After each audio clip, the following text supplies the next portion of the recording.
Welcome. What we have here today is the fourth installment of the most banned book of all time, 1984.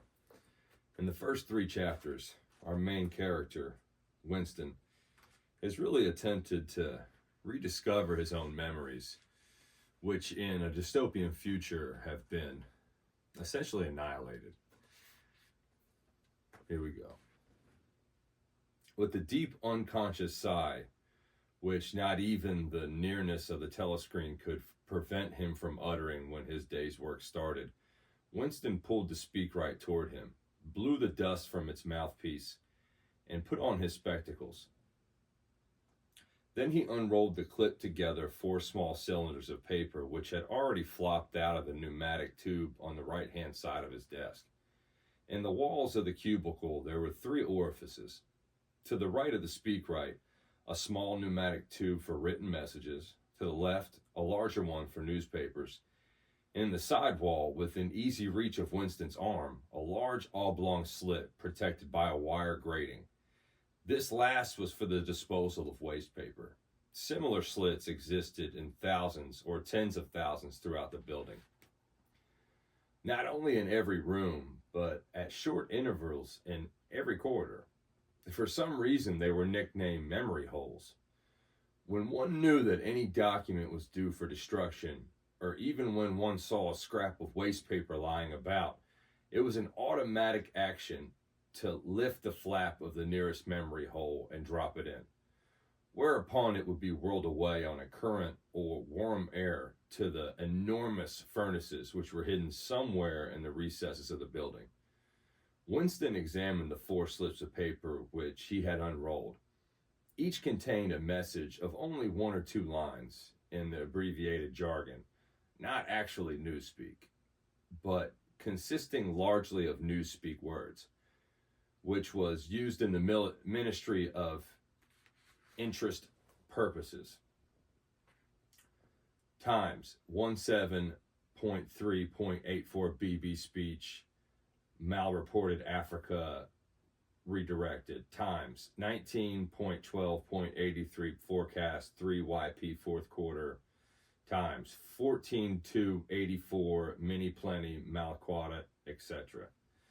With a faint feeling of satisfaction, Winston laid the 4th message aside. It was intricate and responsible. A job had been dealt with last. The other 3 were routine matters, though the second one would probably mean some tedious wading through lists of figures. Winston dialed back numbers on the telescreen and called for the appropriate issues of the Times, which slid out of the pneumatic tube only after a few-minute delay. The messages he had received referred to articles or news items which, for one reason or another, it was thought necessary to alter, or, as the official phrase had it, to rectify. For example, it appeared from the Times of the 17th of March that Big Brother, in his speech of the previous day, had predicted that the South Indian front would remain quiet, but that an Eurasian offensive would shortly be launched in North Africa. As it happened, the Eurasian Higher Command had launched its offensive in South India and left North Africa alone. It was therefore necessary to rewrite a paragraph of Big Brother's speech in such a way as to make him predict the thing that had actually happened. Or again, the Times of the 19th of December had published the official forecast of the output of various classes of consumption goods in the 4th quarter of 1983, which was also the 6th quarter of the 9th 3-year plan. Today's issue contained a statement of the actual output, from which it appeared that the forecasts were in every instance grossly wrong. Winston's job was to rectify the original figures by making them agree with the later ones. As for the 3rd message, it referred to a very simple error which could be set right in a couple of minutes.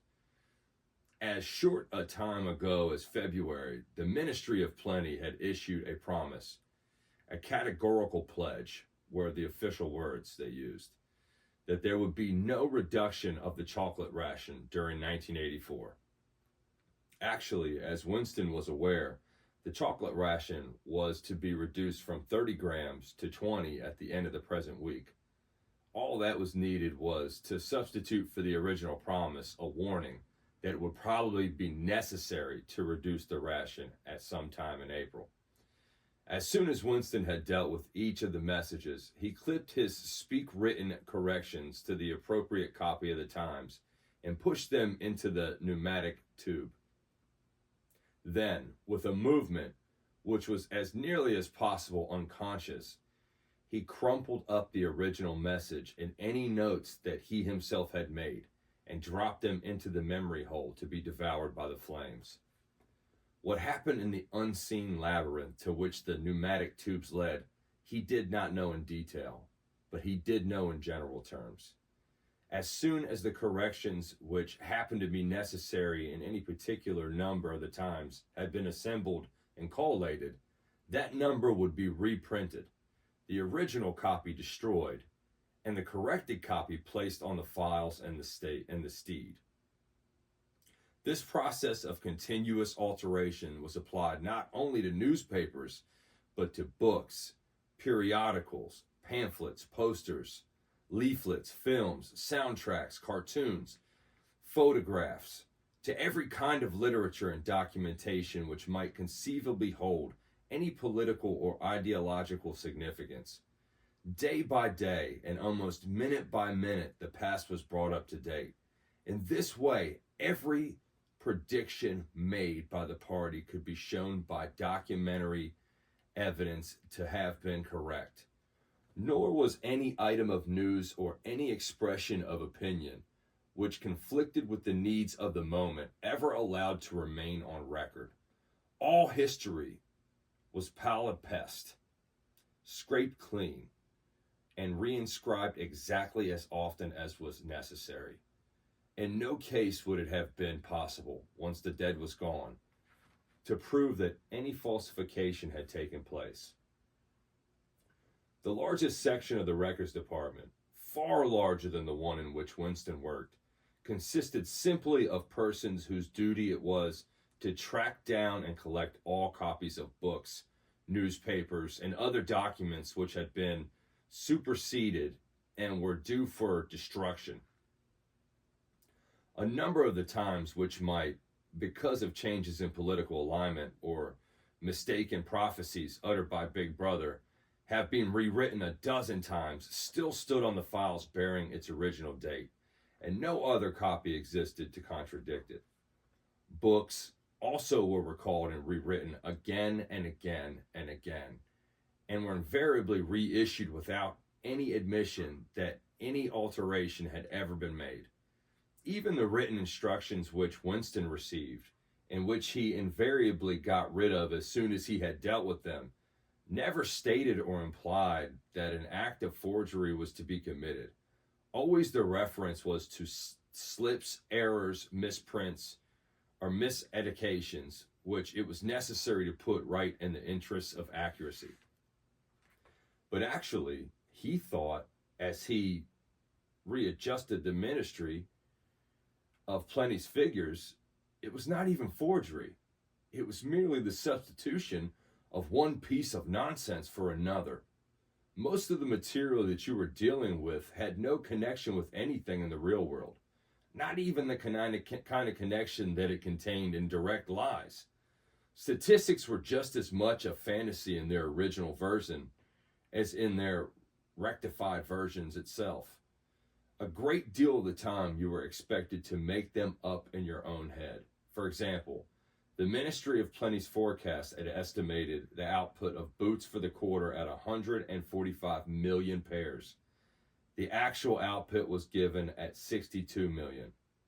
Winston, however, in rewriting the forecast, marked the figure down to 57 million, so as to allow for the usual claim that the quota had been overfilled.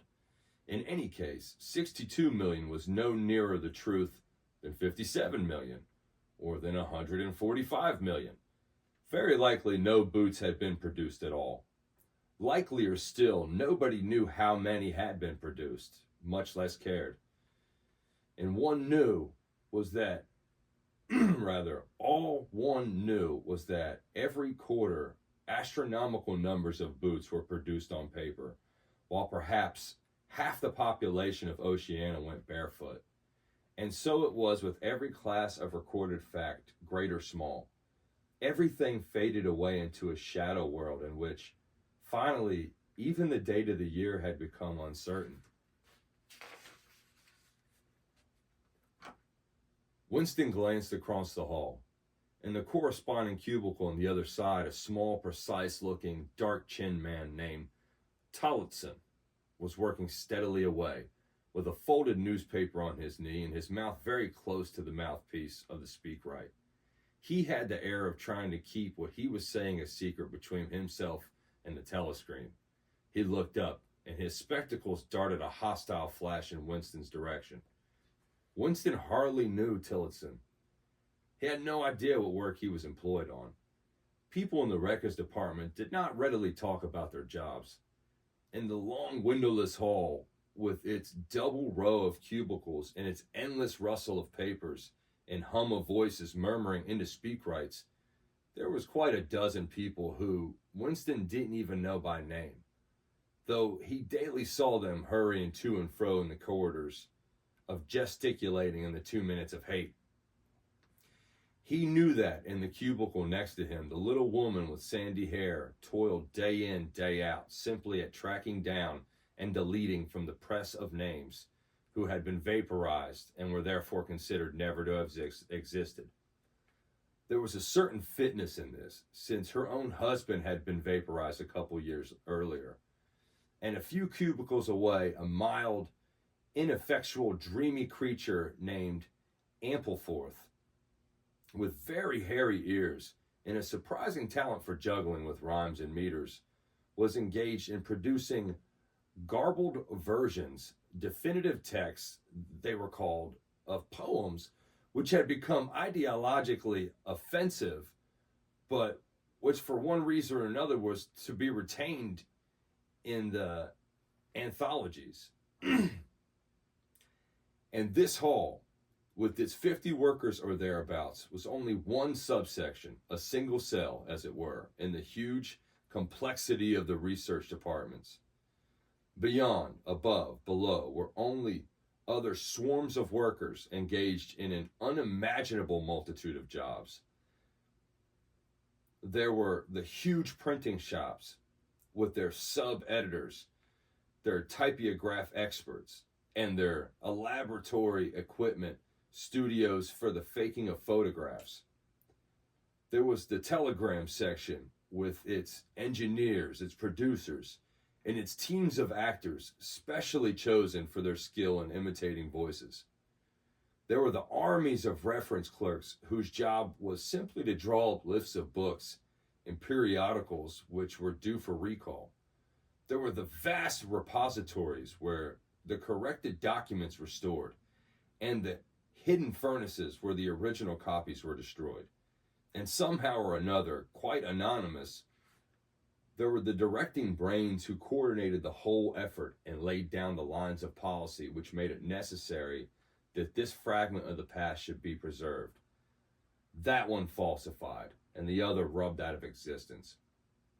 And the records department, after all, was itself only a single branch of the Ministry of Truth, whose primary job was not to reconstruct the past, but to supply the citizens of Oceania with newspapers, films, textbooks, telescreen programs, plays, novels, with every conceivable kind of information, introduction or entertainment, from a statue of slogan, from a lyric poem to a biological treatise, and from a child's spelling book to a newspeak dictionary. And the military had not only to supply the multifarious needs of the party, but also to repeat the whole operation at a lower level for the benefit of the proletariat. There was a whole chain of separate departments dealing with proletarian literature, music, drama, and entertainment generally.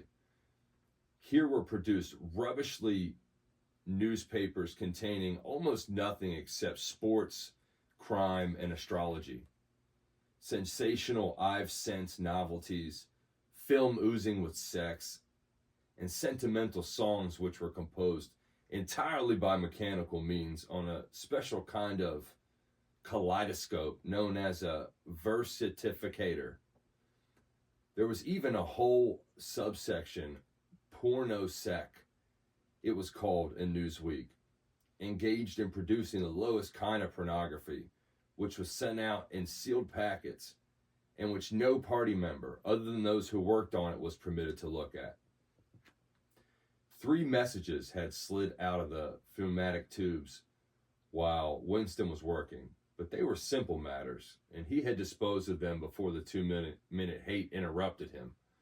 When the hate was over, he returned to his cubicle, took the Newspeak dictionary from the shelf, pushed the speak wipe to one side, cleaned his spectacles, and settled down in his main job of the morning.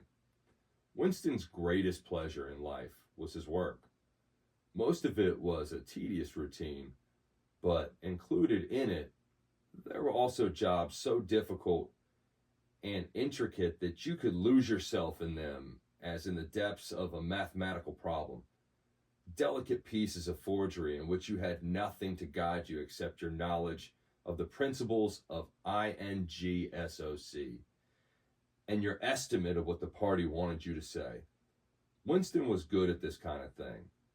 On occasion, he had even been entrusted with the rectification of the Times' leading articles, which were written entirely in Newspeak. He unrolled the message that he had set aside earlier. It ran, Times, 3.12.83, reporting BB Day order, double pleasant good, refs, unpersons rewrite full wise unsped, antifelling, etc. Winston read through the offending article. Big Brother's order of the day, it seemed, had been chiefly devoted to praising the work of an organization known as FFCC, which supplied cigarettes and other comforts to the sailors in the floating fortress. A certain Comrade Withers, a prominent member of the inner party, had been singled out for special mention and awarded a decoration, the Order of Conspicuous Merit, 2nd class. 3 months later, FFCC had suddenly been dissolved with no reason given. One could assume that Withers and his associates were now in disgrace, but there had been no report of the matter in the press or in the telescreen. That was to be expected, since it was unusual for political offenders to be put in trial or even publicly denounced. The great purges involving thousands of people with public trials of traitors and thought criminals were made abject confession of their crimes and were afterwards executed, where special showpieces not occurring oftener than once in a couple of years. More commonly, people who had incurred the displeasure of the party simply disappeared and were never heard of again. One never had the smallest clue as to what had happened to them. In some cases, they might not even be dead.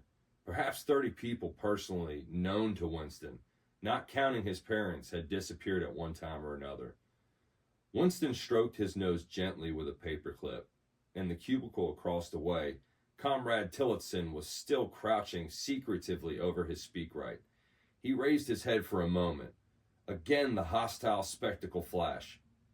Winston wondered whether Comrade Tillotson was engaged in the same job as himself. It was perfectly possible. So tricky a piece of work would never be entrusted to a single person. On the other hand, to turn it over to a committee would be to admit openly that an act of fabrication was taking place. Very likely as many as a dozen people were now working away on rival versions of what Big Brother had actually said. And presently some master brain in the inner party would select this version or that, would be re-edited, and it set in motion the complex processes of cross-referencing that would be required, and then the chosen lie would be passed into the permanent records and become truth. Winston did not know why Withers had been disgraced. Perhaps it was for corruption or incompetence. Perhaps Big Brother was merely getting rid of a too popular subordinate. Perhaps Withers or someone close to him had been suspected of heretical tendencies. Or perhaps, what was likeliest of all, the thing had simply happened because purges and vaporizations were a necessity in the mechanics of government. The only real clue lay in the words refs on persons, which indicated that Withers was already dead. You could not invariably assume this to be the case when people were arrested. Sometimes they were released and allowed to remain at liberty for as much as a year or two before being executed. Very occasionally, some people whom you had believed dead long since would make a ghostly appearance at some public trial where he would implicate hundreds of others by his testimony before vanishing, this time forever.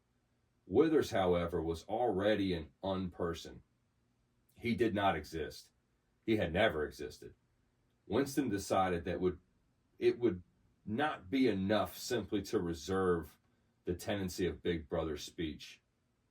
It was better to make it deal with something totally unconnected with its original subject.